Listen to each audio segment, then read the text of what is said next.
안녕하세요. 애니코이드 대표 조희진입니다. 애니갤러리에 오신 어머님, 아버님 환영하고요.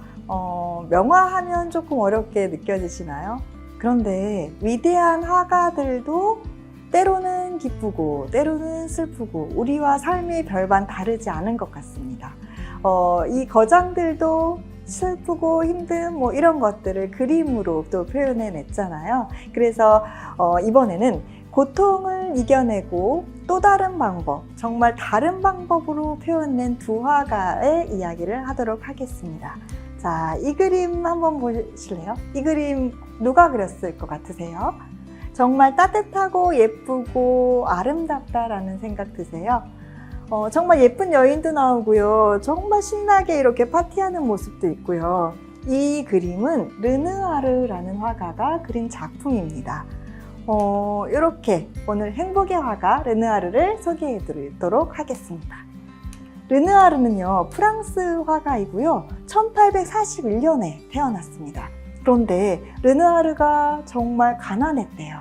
어느 정도 가난했냐면 12살의 학업을 포기하고 도자기 공장에서 그림을 그리는 일을 했거든요. 그 그림을 그리다가 도자기 공장도 없어지게 돼요. 왜냐하면 더 이상 그림을 그리지 않고 기계로 찍어내는 이런 기술들로 공장이 어려워져서 문을 닫게 되거든요. 그런데 또 돈을 벌어야 하잖아요. 부채나 이런 것들에 또 그림을 그려가면서 차곡차곡 돈을 모아서 20살쯤에 예술대학에 입학을 합니다. 진짜 학업도 포기하지 않고 정말 그림을 너무 그리고 싶어서 예술대학을 늦게 들어가는데 이 당시에 도자기 공장에서 사장님이 하신 말씀이 있어요. 이 아이 그림 그리는 것 좀 봐. 진짜 전 천재 아니야? 이럴 정도로 서로 르누아르가 그림을 잘 그린다라는 건 평이 나 있었거든요. 그렇게 늦게 그림을 시작하기도 했지만 이렇게 정말 멋진 작품들을 만난 그려낸 화가이기도 하고요. 이 작품 한번 보실래요? 많이 보시고 정말 유명한 그림이죠. 물랭드라 갈레트 무도회의 그림인데요. 이 그림은 굉장히 유명한 무도회 일요일날 오후에 이렇게 멋진 풍경들을 그림을 그렸어요. 그런데 르누아르는 인상주의라고 많이 들어보셨죠? 보통 인상주의 하면 어떤 생각 드세요? 보통 풍경을 많이 그리는데 여기 보시면 르누아르는 인물 중심으로 그림을 많이 그린 화가입니다. 정말 행복한 순간순간을 이렇게 그림으로 남기고 싶어서 그림을 그린 화가이고요. 그런데 이렇게 보시면 한 인물로 중심되지 않는 그림인 것처럼 보이시죠? 자, 여기 보시면 이렇게 이야기 나누기도 하고 여기는 아랑곳하지 않고도 춤을 추기도 하고 시선을 분산시키려고 이렇게 그림들을 그려냈거든요. 풍경화보다는 이런 식의 형태로 인물 중심의 이런 그림들을 그렸구나 라고 보시면 될 것 같고요. 자, 여기 보시면 이렇게 막 뒤에 풍경들 이렇게 보이세요? 그 시대의 문화와 배경들이 많이 보여지기도 하면서요. 햇빛에 정말 아른아른 이렇게 찬란한 빛의 오묘함을 그린 화가 중에 하나입니다. 자, 여기 또 넘겨볼게요. 자, 이 그림도 보시면 뱃놀이 하는 사람들의 점심도 많이 보셨죠? 이 그림 보시면 여기 카유보트거든요. 르누아르는 주변의 친구들이나 주변의 인물들을 배경으로 그리고 모델 삼아서 그림을 많이 그렸습니다. 이 모자들 이렇게 보이세요? 다들 이게 신부를 또 상징하기도 하고 이 시대의 문화의 부분들을 많이 보여주기도 하는데 이렇게 보시면 카유보트도 보이고 지금 이렇게 애인도 보이고 이렇게 이 사람은 지금 여기 누구 보고 있죠? 각자의 시선들을 다르게 보이면서 하나하나 인물들의 시선을 따라가 보면 그 뒷이야기에 숨겨진 이야기도 정말 재미있는 이야기들이 많거든요. 이런 이제 르누아르는 그림을 그렸습니다. 자, 이렇게 이 아이 너무 사랑스럽죠.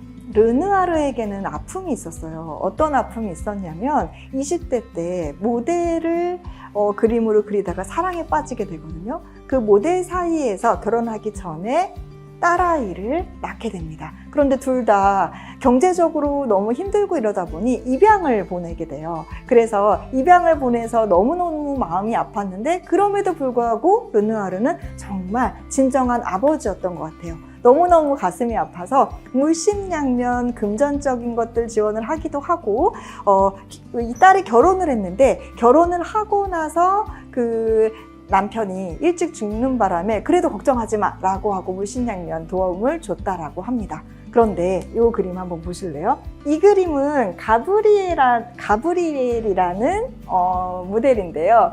그 르누아르의 가정부이기도 하고 유모이기도 했는데 사촌입니다. 그래서 이렇게 예쁜 아이와 이렇게 아이 돌보고 있는 모습 보이시죠?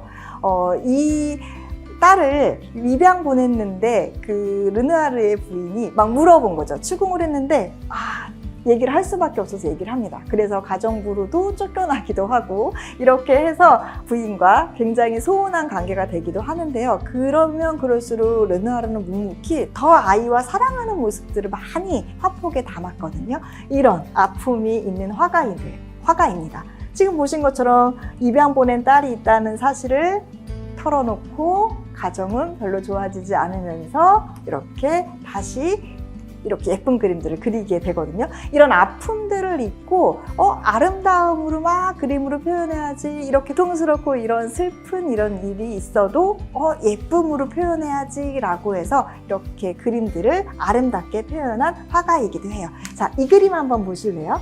이 그림 속에서 두 아이가 보입니다. 두 아이가 보이는데 이 아이는 여자아이일 것 같으세요? 남자아이일 것 같으세요? 여자아이처럼 보이시죠? 남자아이입니다.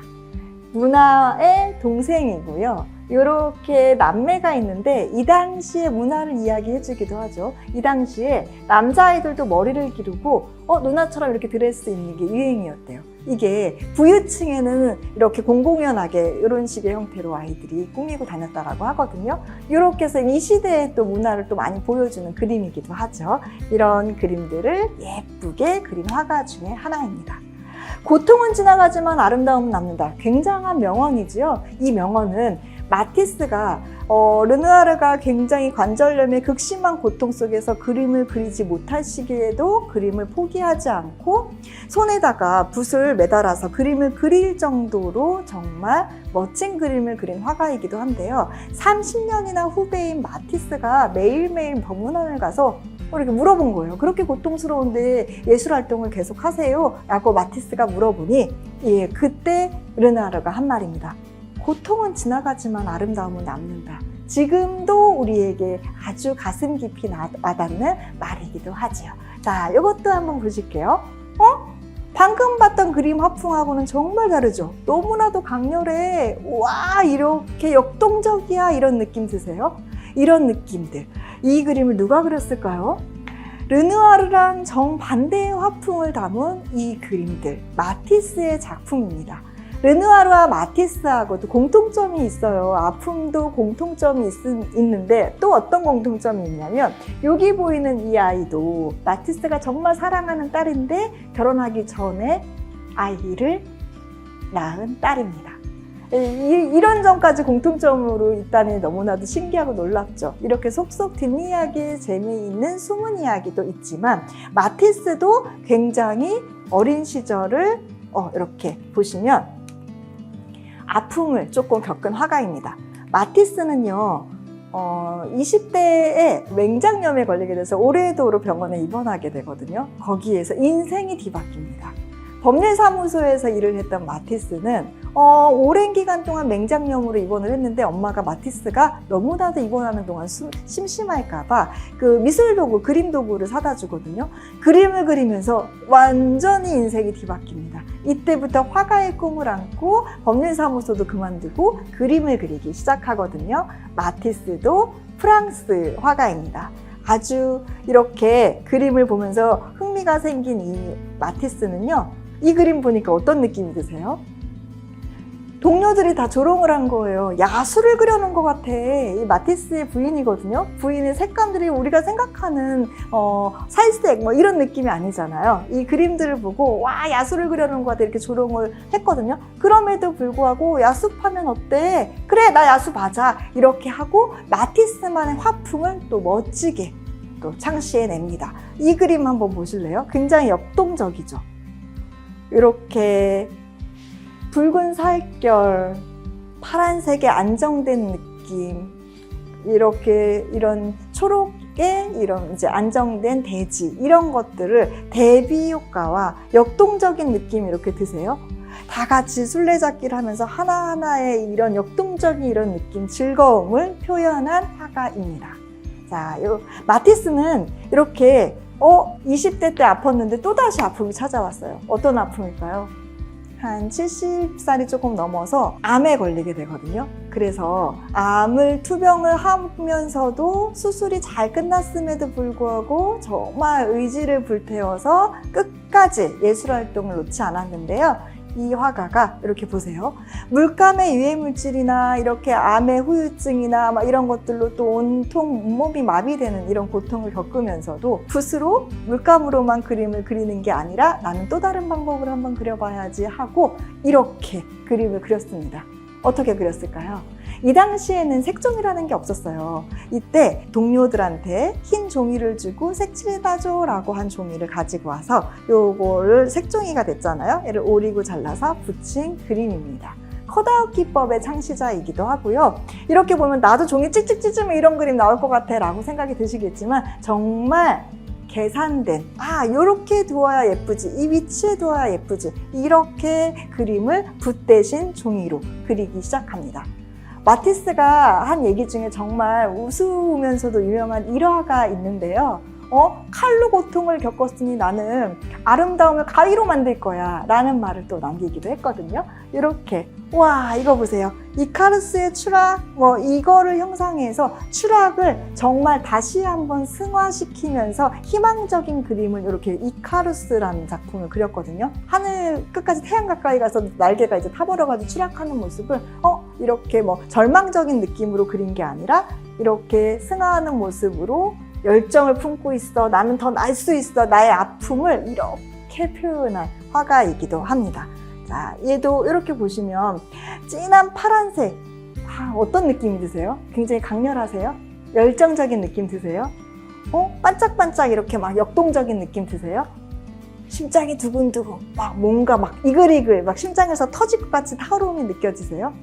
마티스, 르누아르는 정말 아름답게 예쁘게 표현해야지 라고 했으면 마티스는 숨기지 않고 그냥 강렬한 색, 강렬한 역동적 이거를 부정적인 게 아니라 아주 강한 긍정 에너지로 이렇게 표현한 화가 중에 하나입니다.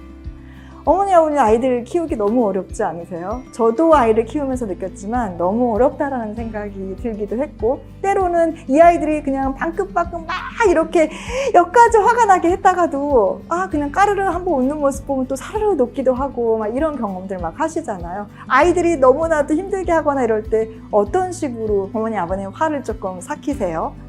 때로는 르누아르처럼 부드럽게 나는 이렇게 해볼까, 커피 한 잔 마시며 승화시켜볼까, 아니면 운동을 한번 해볼까. 사람마다의 방법이 조금 다를 것 같아요. 그래서 아이들 키우면서 굉장히 역경도 많고 정말 긴 시간 우리 아이들과 함께 해야 할 조력자이면서 우리 아이들을 보듬어줘야 되는 부모님들이시잖아요. 지금 이렇게 마티스처럼 아주 강렬하게 이렇게 한 번 더 아이들과 신나게 또 놀아보시면 또 좋을 것 같고요.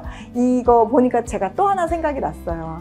아까 이카루스에서 추락하는 모습을 형상해서 그렸다라고 하지만 또 다른 반면에 초현실주의 시인이 이걸 보고 어떤 느낌으로 얘기를 했냐면 이때 2차 세계대전이 일어날 때였거든요.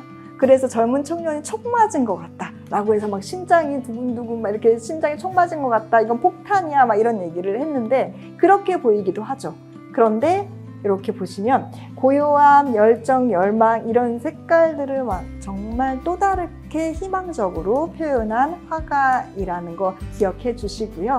자, 이렇게 정말 제가 이 정말 다른 두 화가인 것 같지만 공통점이 있으면서 우울, 힘듦, 이런 슬픔을 예술로 각기 다른 방향으로 표현을 하면서 뭔가 공통점이 있지만 다른 점을 조금 이렇게 표현하면서 분출한 화가이죠. 또 하나, 마티스는요 사물을 그린 게 아니라 사물이 주는 느낌을 그렸다라고 얘기한 화가이기도 해요. 예를 들면 금붕어를 보니까 너무 따뜻해, 금붕어를 그리는 게 아니라 금붕어가 주는 느낌, 이것들을 강렬하게 표현한 화가이기도 하거든요.